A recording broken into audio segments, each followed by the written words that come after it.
January 20th, Saint Sebastian, Martyr. Saint Sebastian was an officer in the Roman army, esteemed even by the pagans as a good soldier, and honored by the Church ever since as a champion of Jesus Christ. Being born in southern France, Sebastian came to Rome about the year 284 and entered the lists against the powers of evil. He found the twin brothers Marcus and Marcellinus in prison for the faith, and when they were close to yielding and apostatizing because of the entreaties of their relatives, he encouraged them to despise flesh and blood and to die for Christ. God confirmed his works by miracles. Light shone around him while he spoke. He cured the sick by his prayers, and in this divine strength he led multitudes to the faith, among them the prefect of Rome with his son Tiberius. He saw his disciples die before him, and one of them came back from heaven to tell him that his own end was near. It was in a contest of fervor and charity that Saint Sebastian found the occasion of martyrdom. The governor prefect of Rome was converted to the faith, and afterwards he retired to his estates in Campania, taking with him a great number of his fellow converts.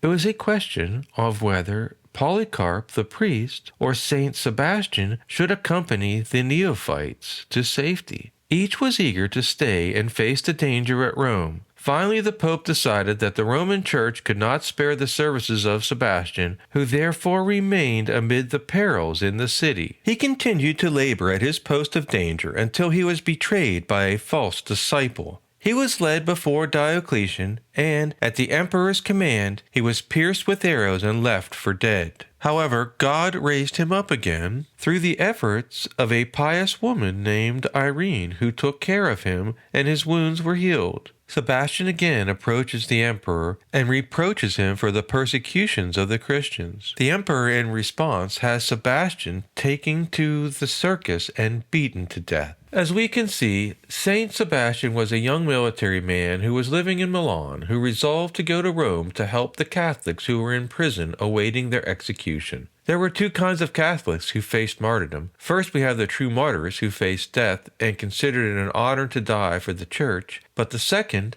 those who were called the lapsi, the ones who became afraid to die and denied the faith. After that shameless sin, some returned to the catacombs to ask forgiveness and remained there, spreading their cowardice to those around them. The number of martyrs was great, but the number of lapsi was also high, and the latter exerted a bad influence over the entire group.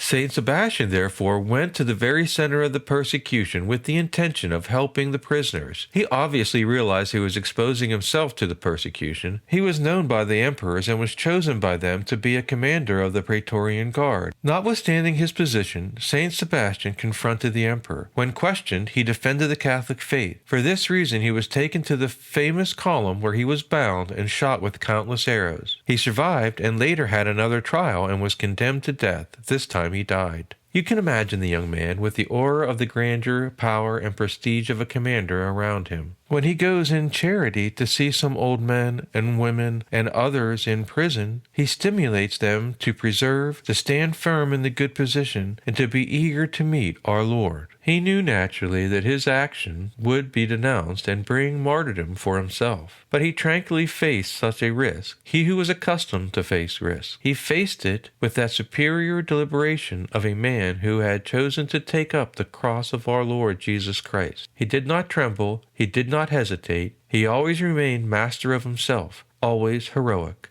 During the two martyrdoms he suffered, he kept the same tranquil attitude, the serenity of a soldier facing death, the soldier of our Lord and Our Lady.